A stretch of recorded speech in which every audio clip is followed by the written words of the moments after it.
राजा हो मेरे लगाड़िया से चढ़ के आई हा टिकठा कटा के आई हा ना।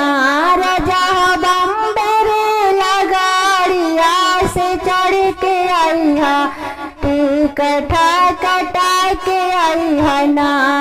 जहाँ गाड़ी के रुकान तहाँ साड़ी के दुकान, जहाँ गाड़ी के रुकान तहाँ साड़ी के दुकान। राजा साड़िया पर बोला बमले खवा के लाई हा टिकठा कटा के आई है ना।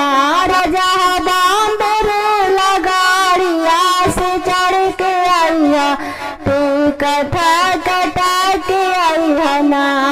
जहाँ गाड़ी के रुकान तहाँ सिंदूर के दुकान, जहाँ गाड़ी के रुकान तहाँ सिंदूर के दुकान। राजा बिंदिया पे बोला बमले खवा के लाई है टिकठा कटा के आई है ना। राजा बम्बरे लगाड़िया से चढ़ के आई है टिकठा कटा के आई है ना। जहाँ गाड़ी के रुकान तहाँ चूड़िया के दुकान, जहाँ गाड़ी के रुकान तहाँ चूड़िया के दुकान। राजा हो कंगना पर बोला बमले खवा के लाई है टिकठा कटा के आई है ना।